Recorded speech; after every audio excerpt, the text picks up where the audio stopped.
یہ اسلام یہ ہے جس نے کہا قل هو اللہ احد اللہ الصمد لم یلد ولم یولد، کہو وہ اللہ ایک ہے، اللہ بے نیاز ہے، لم یلد نہ وہ کسی سے پیدا ہوا ہے، ولم یولد نہ اس سے کوئی پیدا ہوگا، اس سے کوئی لم یلد اس سے کوئی پیدا نہیں ہوا اور نہ وہ کسی سے پیدا ہوا۔ یہاں ختم ہو گئی بات۔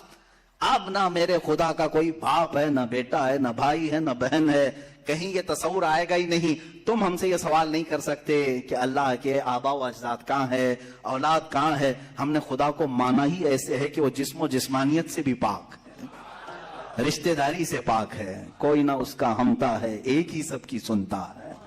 یہ اللہ تبارک و تعالیٰ کے متعلق ہمارا یقین یہی ہے۔ عزیزان گرامی، اوقات دور اور تسلسل کا جو قانون ہے، میں نے یہی بتایا کہ بعض لوگ اس چیز کے ذریعے سے بھی چاہیں تو ہدایت حاصل کر سکتے ہیں کہ کہیں تو جا کے ہمیں فل سٹاپ ہونا پڑے گا، کوئی تو ہے جو اینڈ ہے، اس کو کوئی پیدا کرنے والا نہ ہو، جا کر کے تمہیں ختم ہونا پڑے گا ایک نہ ایک جگہ، کہ کوئی تو ہے جو لاسٹ ہے، اس کو کوئی نہ پیدا کیا ہو۔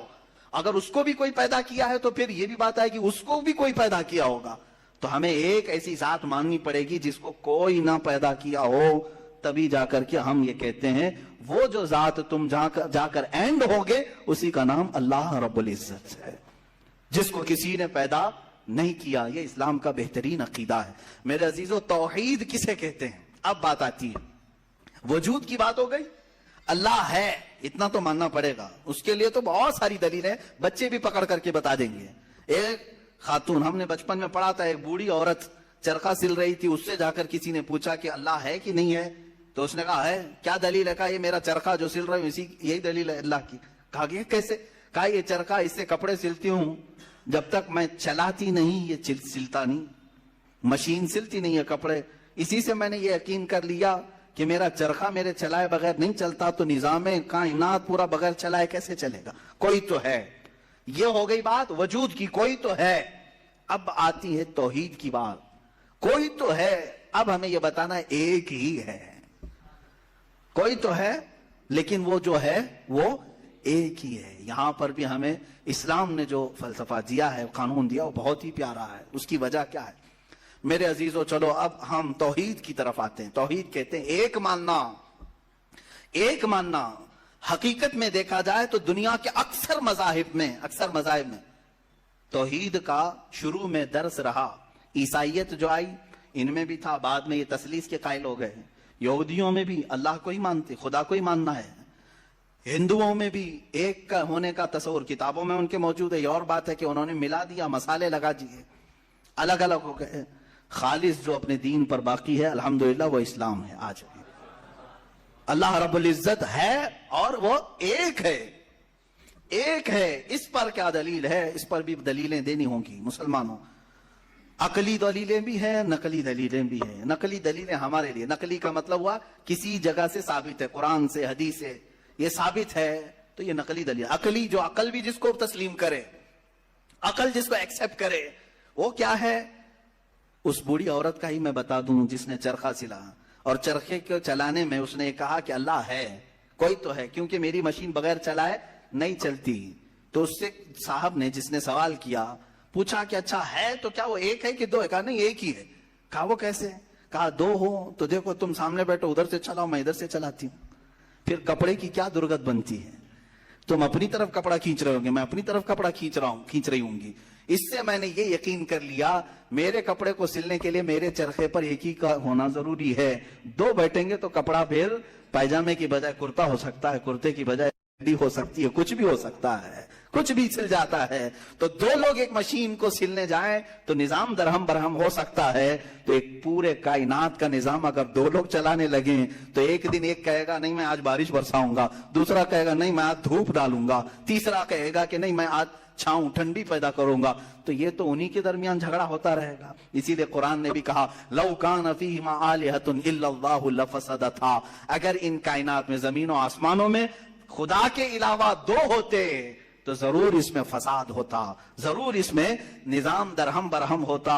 میرے عزیزو، یہاں دیکھ رہے ہیں ہم بہت سارے نظاموں کو، کمیٹی کا مسئلہ ہے، مسجد کا مسئلہ ہے، بہت سارے چیزیں دیکھیں، صدر صاحب کچھ اور کرنا چاہتے ہیں، نائب صدر صاحب کچھ اور کرنا چاہتے ہیں، سیکریٹری کچھ اور کرنا چاہتے ہیں، حکومت میں جائیں پتہ ہی نہیں ہے، لیکن نظام ایک ملک کا چلا رہے ہیں، ایک ملک کا چلا رہے ہیں. فساد اسی لیے ہو رہا ہے، فساد اسی لیے ہوتا ہے اور ان کو پتہ بھی نہیں رہتا. وہ بھاشن میں کچھ اور بول کے آئے، یہ پارلیمنٹ میں کچھ اور بول کے آیا.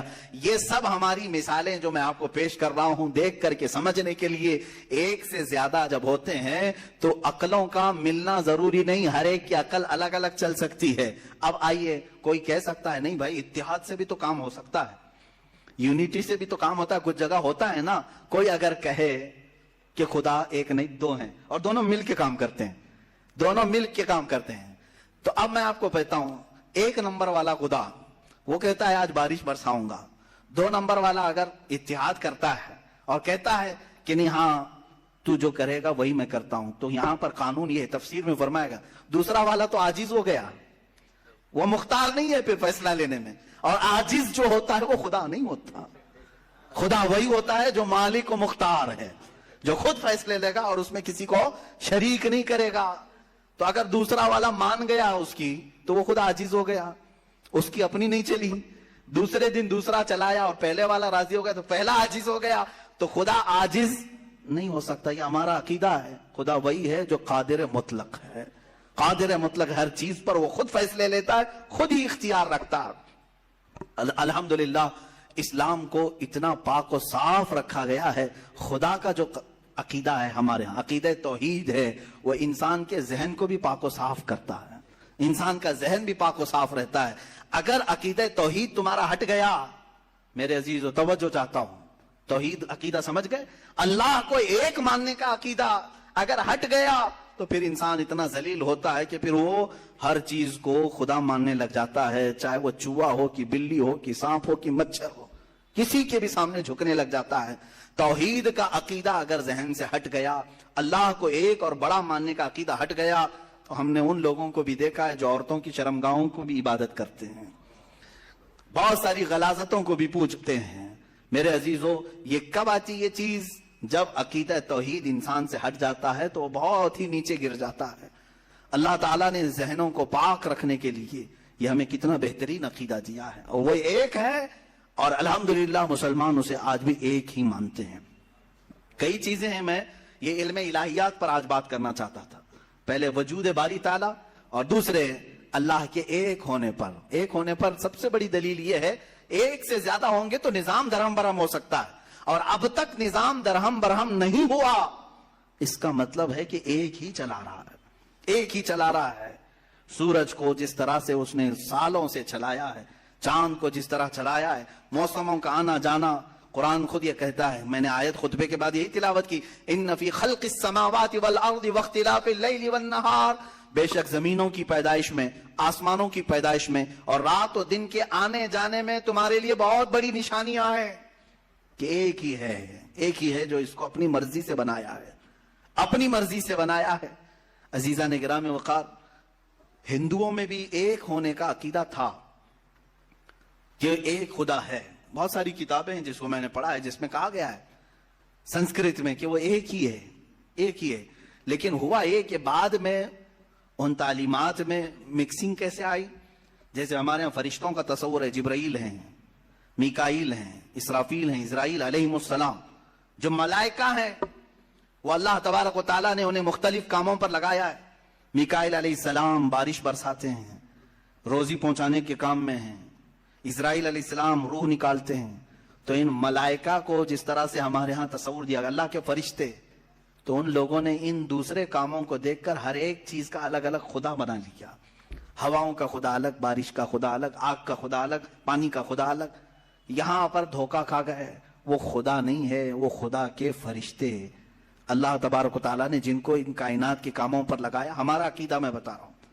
عزیزان گرامی، یہاں پر میں یہ باتیں اس لیے عرض کر رہا ہوں کہ سب سے پہلے وجود باری تعالیٰ اللہ ہے. دوسری چیز وہ ایک ہے. اب تیسری چیز آتی ہے جس کے متعلق آج کے بہت سارے دہریے سائنس کے اسٹوڈنٹ وہ کہتے ہیں اگر ہے مان لیا، ایک ہے مان لیا، دکھتا کیوں نہیں ہے؟ یہ بھی سوال ہے. ہمارا عقیدہ ہے نراکار ہے، اور وہ آکار مانتے ہیں. بعض لوگ ان کے ہاں بھی ہے جو خدا کو نراکار مانتے ہیں کہ وہ نہیں دکھ سکتا. میرے عزیزو، یہ جن لوگوں نے ہم سے سوال کیا کہ پھر وہ دکھتا کیوں نہیں، وہ دکھتا کیوں نہیں، اس کے لیے میں جواب یہ بتاؤں گا کہ اگر انسان جس طرح سے آج پیدا کیا گیا، جتنی اس کے اندر کمزوریاں ہیں، انسان کی آنکھوں میں پورا کا پورا سورج نہیں سما پا رہا ہے. کڑی دھوپ میں سورج کو کیوں نہیں دیکھتے؟ وہ تو دکھ رہا ہے نا، تو دیکھو 1 گھنٹہ دیدار کرو، درشن کرو سورج کی. کیوں نہیں کرتے؟ نہیں کرتے. آپ کے اندر تاب و طاقت نہیں ہے. سورج کروڑوں میل دور ہے، اس کو آپ پورے طور پر اپنی آنکھوں میں نہیں لے پا رہے ہیں. تو یہاں سے تم سب کو پتا چلا کہ میری آنکھیں کمزور ہیں، دنیا کی بڑی چیزوں کو میں سما نہیں سکتا. تو یہ تو سورج کے بارے میں کہہ رہا ہوں جو رب ذوالجلال کی ہزاروں نہیں کروڑوں تخلیقات میں سے ایک ذرہ ہے.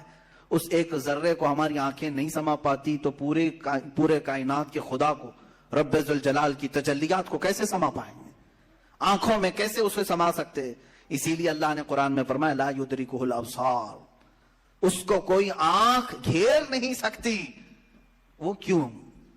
سوال بھی تو ہے کہ اگر گھیر لے آنکھیں، ہو کیا جاتا اگر اللہ کو دیکھ لیتے؟ تو اس کے متعلق فلسفی طور پر بھی اور اسلامی طور پر بھی میں بتاؤں. میرے عزیزو، عقیدہ ہمارا یہ ہے کہ اللہ، اس کا کوئی سائز نہیں، اس کا کوئی سائز نہیں. اتنا چوڑا، اتنا اونچا، اتنا لمبا، اتنا چھوٹا، یہ چیز ہے نہیں، ہم اس کو مان نہیں سکتے. تو جب آنکھوں میں تمہارے کوئی چیز آئے گی تو وہ سائز والی ہی آئے گی، کچھ تو سائز ہوگا اس کا، چاہے وہ 100 کلومیٹر والا ہو. اگر آنکھوں میں آ گئی تو سائز بن گیا، اور جس چیز کا سائز بن گیا وہ خدا ہو نہیں سکتا. ہمارے ہاں یہ عقیدہ ہے کہ اللہ تبارک و تعالی جسم و جسمانیت سے پاک ہے، مکان و مکانیت سے پاک ہے. اس کی یہ تمام چیزیں ایسی نہیں جس طرح انسان کی آنکھ، ہاتھ، پیر، منہ، پیٹ، یہ تمام چیزوں سے وہ پاک ہے. وہ جیسا ہے وہ اللہ بہتر جانے. لیکن انسان کی دنیا میں آنکھیں اس چیز کو سما نہیں سکتی، اور جو چیز اس کی آنکھوں میں سما گئی وہ خدا ہو نہیں سکتی. اس کے لیے ایک فارمولا میری طرف سے لے کر کے جاؤ. جس چیز کو بھی دیکھا کسی نے دنیا میں سوائے رسول اللہ کے، میرے آقا صلی اللہ علیہ وسلم ایکسیپشن میں بتا رہا ہوں، حضور کی کو چھوڑ کر کے پوری کائنات کی بات کر رہا ہوں، جس نے کسی چیز کو دیکھا وہ خدا ہو نہیں سکتا. ام المومنین عائشہ صدیقہ نے بھی فرمایا ہے کہ جس نے بھی یہ کہا کہ خدا کو یہ دیکھا ہے ظاہری آنکھوں سے، کھلی آنکھوں سے، وہ سب سے بڑا جھوٹ بولا ہے، دنیا کا سب سے بڑا جھوٹ بولا اس نے. اب یہ بات میں اسی لیے عرض کر رہا ہوں کہ ہو سکتا ہے تمہارے تک بھی آ جائے وہ بھیجے میں خدا دکھانے والے پیر صاحب. ہاں، کچھ لوگ خدا کو دکھا کر کے مرید کرانا چاہتے ہیں اور تانا مارتے ہیں، ارے میاں ہم تو دکھا کے مرید کرتے ہیں. دکھا کے کس کو؟ بکرے کے بھیجے میں دکھا کر کے. میاں ان کو یہی خدا مل رہا تھا، معاذ اللہ رب العالمین، کلیجے میں نہیں، پھیپڑے گردے میں نہیں. جس چیز کے کھانے کا شوق پیر صاحب کو ہوا وہاں خدا دکھانا شروع کیا. نعوذ باللہ من ذالک، استغفر اللہ. یہ نہایت ہی جہالت ہے اور زندیق لوگ ہیں. میں آپ سب سے یہ کہنا چاہوں گا جو اس طرح کی بات کرے اس سے یہ کہو کہ پیر صاحب بڑے ہیں کہ موسیٰ علیہ السلام بڑے ہیں. کون ہے؟ موسیٰ علیہ السلام بار بار کہتے رہے مولا تو اپنا دیدار کرا دے، اور قرآن کہتا ہے لن ترانی، تم مجھے ہرگز نہیں دیکھ سکتے. اور پھر موسیٰ علیہ السلام نے اصرار کیا تو اللہ نے انہیں کوہ طور پر بلایا. اور یہ سب سنتے ہیں نا، معراج کے واقعے میں بھی سنایا جاتا ہے. موسیٰ علیہ السلام کو سوئی کے ناکے کے برابر ایک تجلی دکھائی گئی، پہاڑ پورا جل گیا، آپ بے ہوش ہو کر گر پڑے. پیر صاحب ابھی بھی بے ہوش نہیں ہو رہے. موسیٰ علیہ السلام جلیل القدر پیغمبر ہیں، نبی ہیں، وہ تجلی ہلکی سوئی کے ناکے کے برابر کی نہیں دیکھ سکے. تو ان سے سوال کرو آپ بڑے کہ موسیٰ علیہ السلام بڑے؟ آپ کے اندر اتنی پاور کہاں سے آ گیا؟ آپ پورے بھیجے میں دکھانے کی بات کرتے ہیں. نہایت ہی گمراہی کی بات ہے. میرے عزیزوں، میں یہ ان لوگوں کے بارے میں کہہ رہا ہوں جو اپنے آپ کو مسلمان کہہ کر کے ایسی باتیں کر رہے ہیں. باقی دوسرے ہوں تو ان کو چھوڑ دو، ان کا معاملہ الگ ہے. یہ تمام باتیں ہو گئی. میں نے 3 چیزیں آپ کے سامنے عرض کی. وجود باری تعالی، اللہ ہے، اور اگر ہے تو ایک ہے، اور ایک ہے تو وہ نظر نہیں آتا، دکھتا نہیں. یہ 3 عقیدے اسلام کے بنیادی عقیدے ہیں. بنیادی عقیدے، ان میں ذرا برابر بھی ٹس سے مس ہوئے تو تمہارا ایمان چلا جائے گا.